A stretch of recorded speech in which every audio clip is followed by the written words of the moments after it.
ओम शांति। आज मीठे प्यारे बाबा जो स्वयं त्रिकालदर्शी है, त्रिनेत्री है, और बाबा जब आते हैं तभी हमें भी तीसरा नेत्र देते हैं, नज़र से निहाल करते हैं। माना बाबा हमें संपूर्ण सद्गति का ज्ञान देते हैं, रास्ता दिखाते हैं, शक्ति प्रदान करते हैं।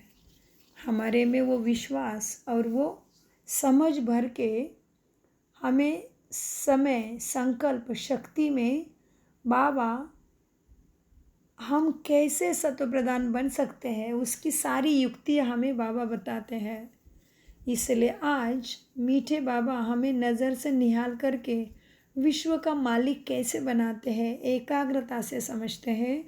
स्वाध्यायी भ्रकुटी सिंहासन पर आत्मा राजा, विश्व का महाराजा बनने वाली मैं, नर से नारायण बनने वाली, नारी से श्री लक्ष्मी बनने वाली देवी देवता आत्मा को स्वयं परमपिता परमात्मा देवादिदेव महादेव सद्गति का ज्ञान दे रहे हैं। सद्गुरु मेरे लिए बाप भी है, लेकिन वो गुरु सद्गुरु भी बन गए, मेरे सामने बैठे हैं। सो बाबा मुझे पढ़ा रहे हैं। इसी व्रति में मन को स्थित करिए और बाबा से महावाक्य का प्राशन करके धारणा संपन्न बन जाएंगे।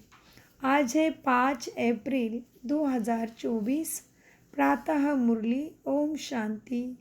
बाप दादा मधुबन से महावाक्य है। मीठे बच्चे, बाप को प्यार से याद करो तो तुम निहाल हो जाएंगे। नज़र से निहाल होना माना विश्व का मालिक बनना। प्रश्न, नज़र से निहाल किंदा स्वामी सद्गुरु, इसका वास्तविक अर्थ क्या है? उत्तर, आत्मा को बाप द्वारा जब तीसरी आँख मिलती है ज्ञान की और उस आँख से बाप को पहचान लेते हैं तो निहाल हो जाती है, अर्थात आत्मा को सद्गति मिल जाती है। बाबा कहते, बच्चे देही अभिमानी बन तुम मेरे से नज़र लगाओ, अर्थात मुझे मन बुद्धि से याद करो और संग बुद्धि से तोड़ एक मेरे संग मन बुद्धि जोड़ो तो बेहाल अर्थात दुखी कंगाल से निहाल अर्थात सुखी सत्व प्रधान साहूकार बन जाएंगे।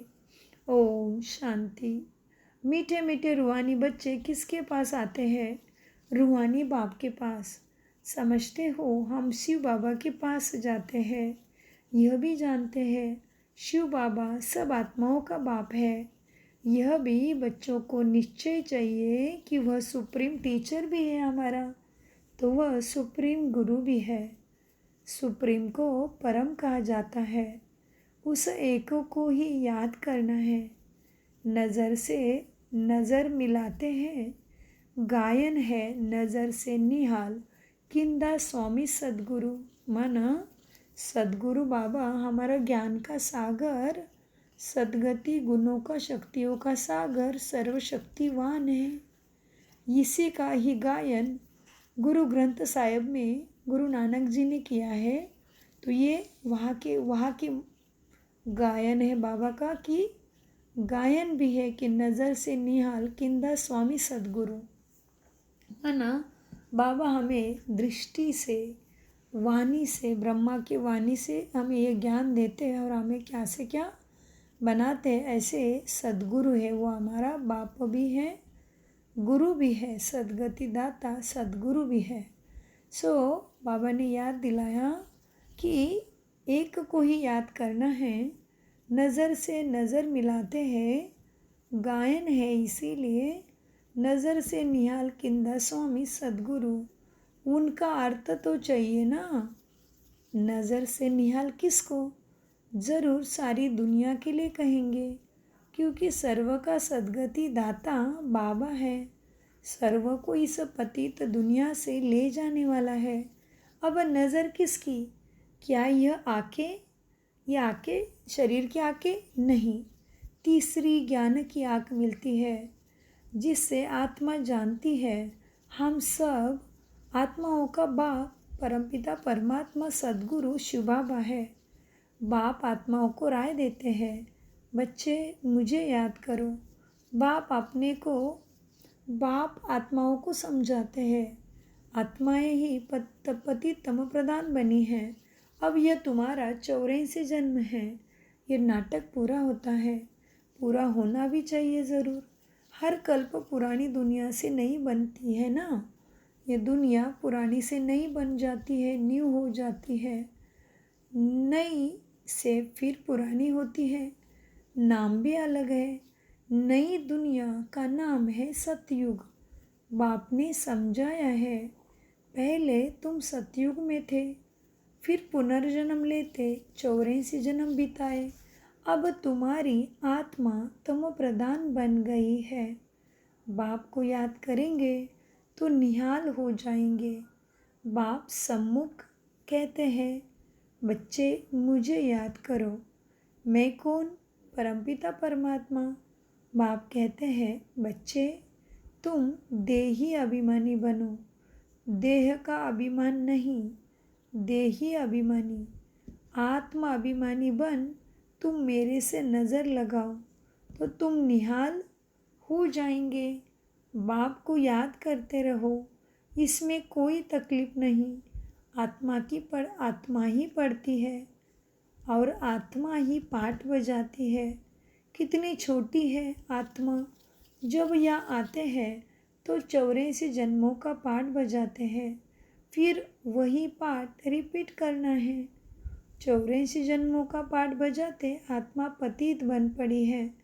अब आत्मा में कुछ भी दम ही नहीं रहा। अब आत्मा नहीं, बाबा कहते अब आत्मा निहाल नहीं, बेहाल अर्थात कंगाल दुखी है। फिर निहाल कैसे बने? ये अक्षर भक्ति मार्ग के हैं, जिस पर बाप समझाते हैं। बच्चे वेद शास्त्र चित्रों आदि पर भी समझाते हैं ना। तुमने ये चित्र श्रीमत पर बनाए हैं। आसुरी मत पर तो अनेक ढेर के ढेर चित्र बनाए हैं। उनका कोई ऑक्यूपेशन नहीं। यहाँ तो बाप आकर तुम बच्चों को पढ़ाते हैं। भगवान वाचा है तो उनकी नॉलेज हो गई ना। स्टूडेंट जानते हैं ये फलाना में रात दिन का फ़र्क है। वो पढ़ाई पढ़ते पढ़ते पढ़ते रात पड़ जाती है। इस पढ़ाई से दिन में चले जाते हैं। वह पढ़ाइयाँ तो जन्म जन्मांतर पढ़ते आए।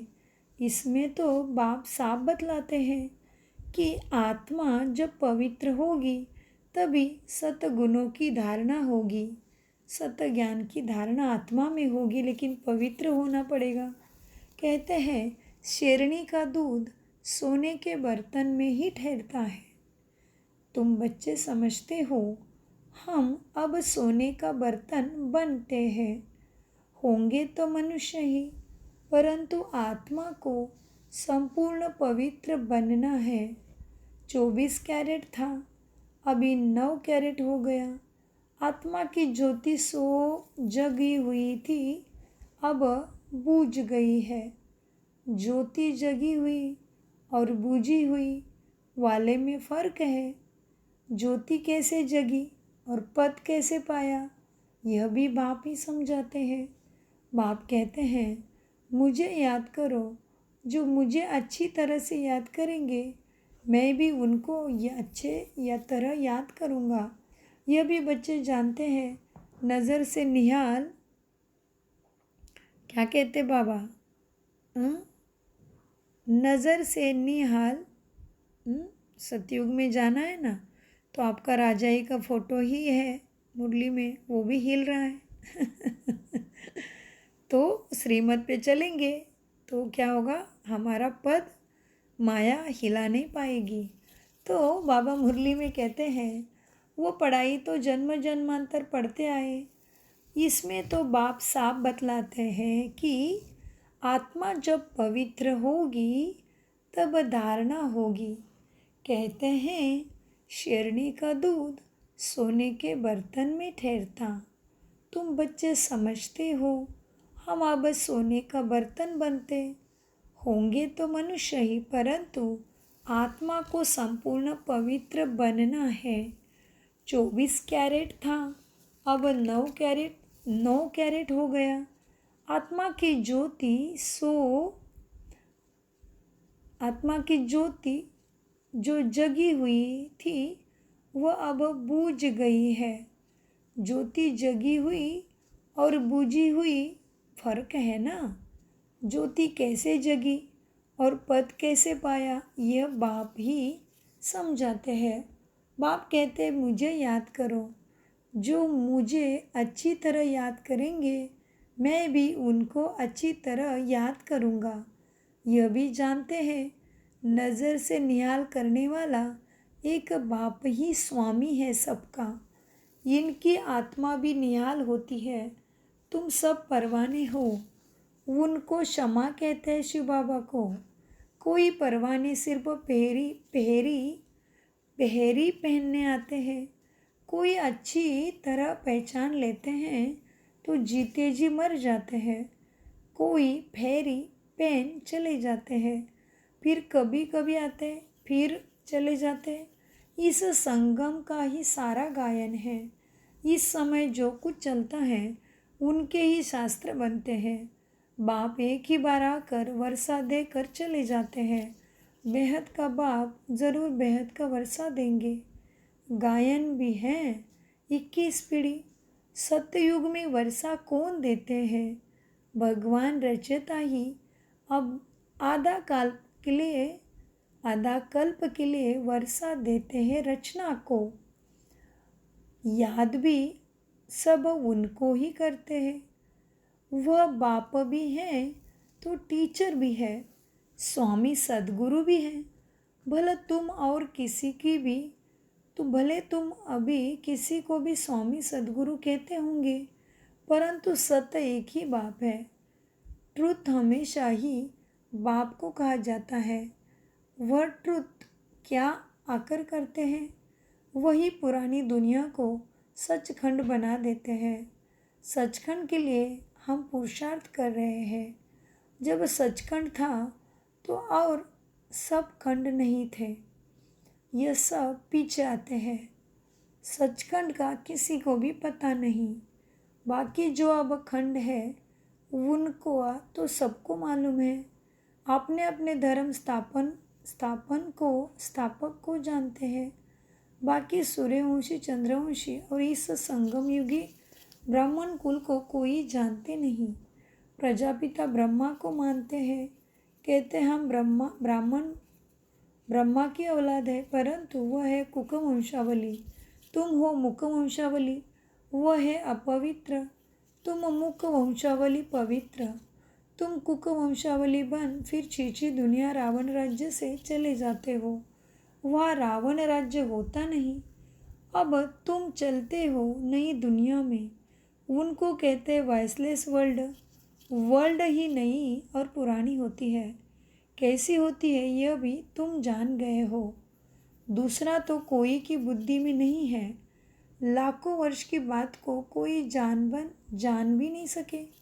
यह तो थोड़े समय की बात है। यह बाप बैठ बच्चों को समझाते हैं। बाप कहते हैं मैं आता ही तब हूँ जब खास भारत में धर्म ग्लानि होती है। दूसरी जगह तो किसको पता ही नहीं कि निराकार परमपिता क्या चीज़ है। बड़ा बड़ा लिंग बनाकर रख दिया है। बच्चों को समझाया है आत्मा का साइज कभी छोटा बड़ा नहीं होता है।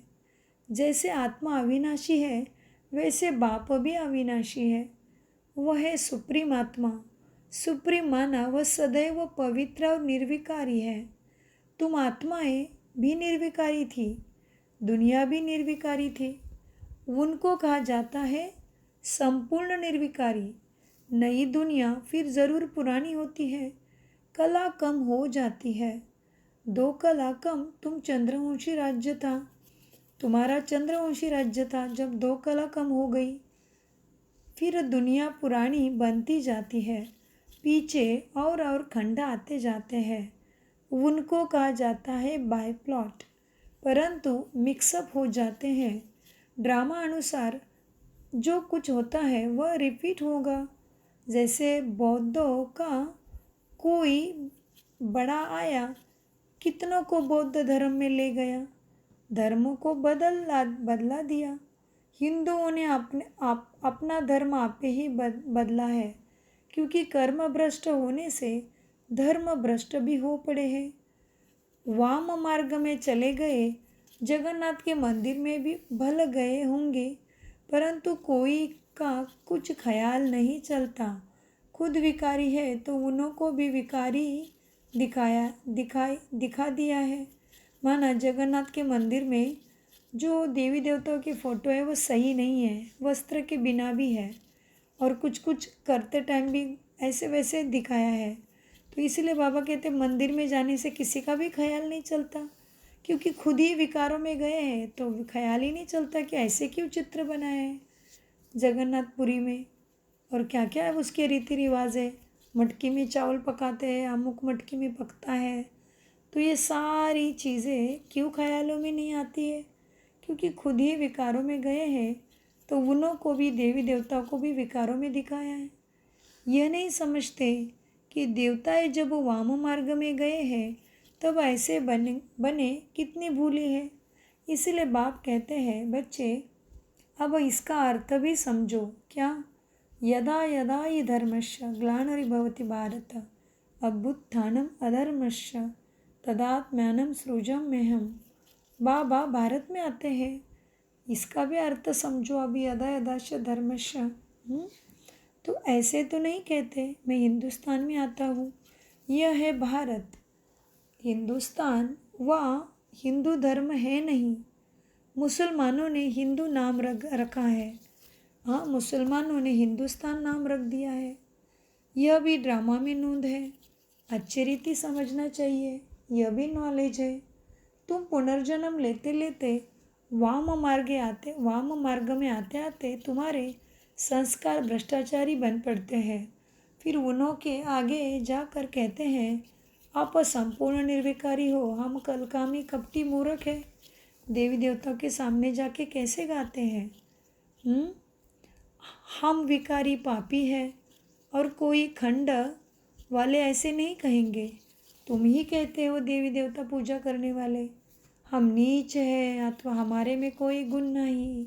हाँ, हम निर्गुण, हारे में कोई गुण नहीं, ऐसे कौन गाते? हिंदू ही गाते हैं सब। तो तुम हिंदू धर्म वाले ही देवी देवता, तुम हिंदू ही देवी देवता थे, फिर वाम मार्ग में चले गए, खुद के ही चित्र ऐसे ऐसे बना दिए जगन्नाथपुरी में। तो मुरली बहुत गहरी है, तो विस्तार से एकाग्रता से एक एक महावाक्य को मनन करो और समझो। तो बाबा कहते बच्चे अब खुद को ही कहते देवी देवताओं के फ़ोटो के सामने जाके कि हम विकारी पापी है, और कोई खंड वाले ऐसे नहीं कहेंगे हम नीच है, अथवा हमारे में कोई गुण नहीं, ऐसे कहते कभी सुना नहीं होगा। सिख लोग भी ग्रंथ के आगे बैठते हैं, परंतु ऐसे कभी नहीं कहते कि नानक तुम निर्विकारी हम विकारी। नानक पंथी कंगन लगाते हैं, वह है निर्विकारीपन की निशानी, लेकिन हाथ में कंगन पहनते हैं, लेकिन वो निर्विकारी की निशानी है वो भी नहीं जानते। परंतु विकार बिगर रह नहीं सकते, झूठी निशानियां रख दी हैं। जैसे हिंदू लोग जानुए पहनते हैं, लेकिन जानुए का अर्थ है पवित्र बनना। जानुए पहनते हैं लेकिन अर्थ नहीं जानते। जैसे हिंदू लोग जनेऊ पहनते हैं, वो है पवित्रता की निशानी। आजकल क्या कहते बाबा, आजकल तो धर्म को भी नहीं मानते, धर्म की नहीं मानते, और धारणा को तो छोड़ ही दो, भ्रष्टाचारी बन गए हैं। हाँ, बाबा कहते कैसे उतरती कला हो रही सबकी। आजकल तो धर्म को भी नहीं मानते। इस समय भक्ति मार्ग चल रहा है, इनको कहा जाता है भक्ति कल्ट। ज्ञान कल्ट सतयुग में चलता है, माना ज्ञान के द्वारा तुम्हें जो भाग्य मिला वो सतयुग में खाओगे। यह है भक्ति का कल्ट।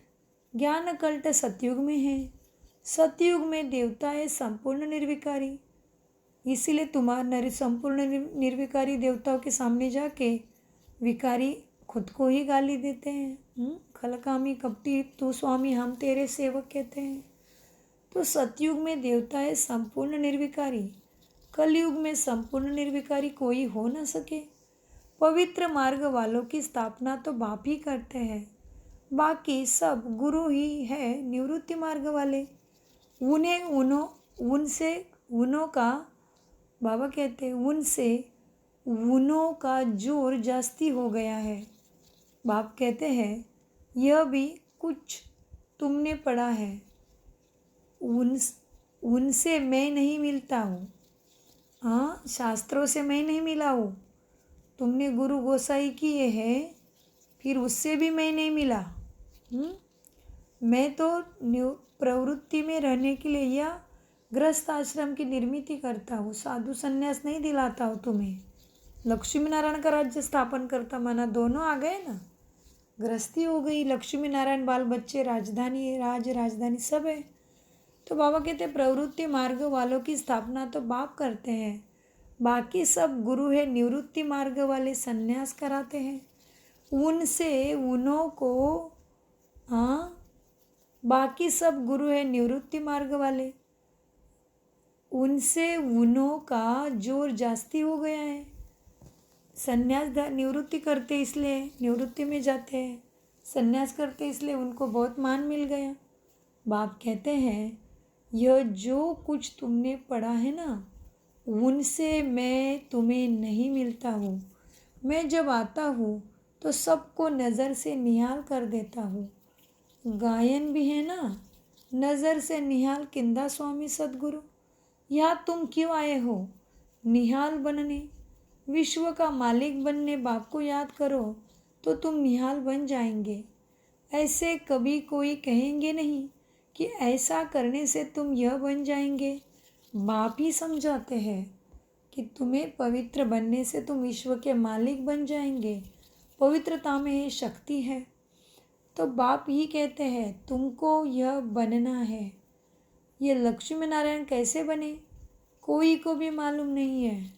बाप के सिवाय कोई बता भी नहीं सकते, कोई बना भी नहीं सकते। तुम बच्चों को बाप सब कुछ बताते हैं। यही 84 जन्म ले पतित बने, फिर तुमको ये बनाने आया हूँ। बाप अपना परिचय भी देते हैं तो नज़र से निहाल भी करते हैं। ये किसके लिए कहते हैं? एक सद्गुरु के लिए। वो गुरु लोग तो ढेर है और माताएं अबलाएं है भोली। तुम सब भी भोलेनाथ के बच्चे हो। शंकर के लिए कहाँ है आँख खोली विनाश हो गया, यह भी पाप हो जाए। बाप कभी ऐसे काम के लिए डायरेक्शन नहीं देते हैं। विनाश तो कोई और चीज़ों से होगा ना, बाप ऐसे डायरेक्शन नहीं देते। यह तो सब साइंस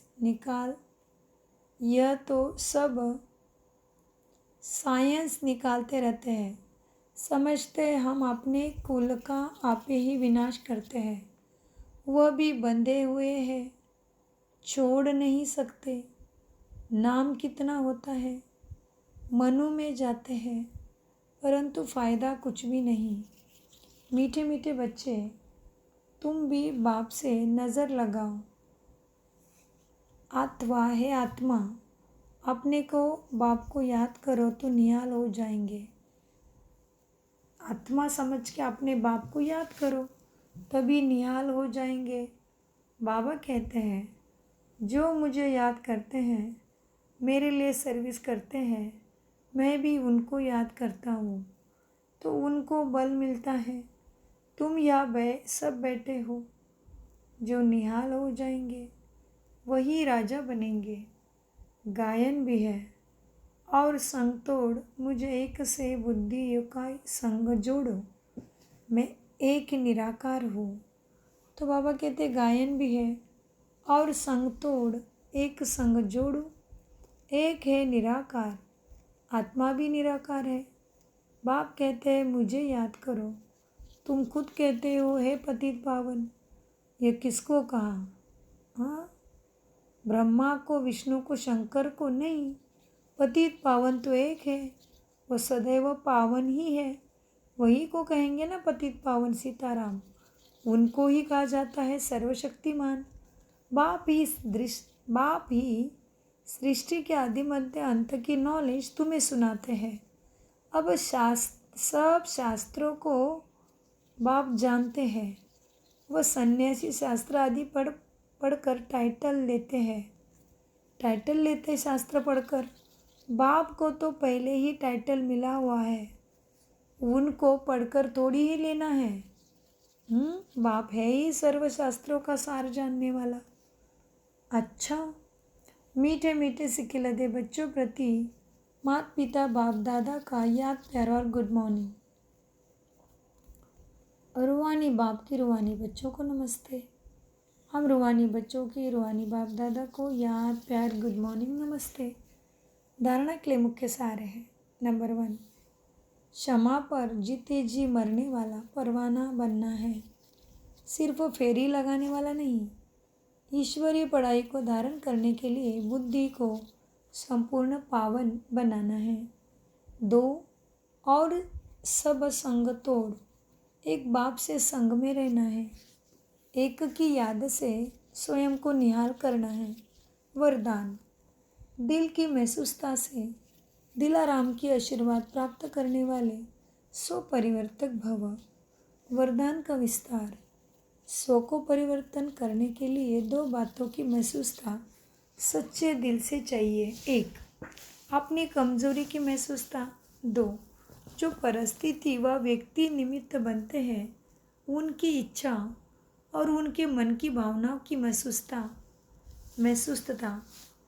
परिस्थिति के पेपर के कारण को जान स्वयं को पास होने के श्रेष्ठ स्वरूप की महसूसता हो कि सो स्थिति श्रेष्ठ है, परिस्थिति पेपर है।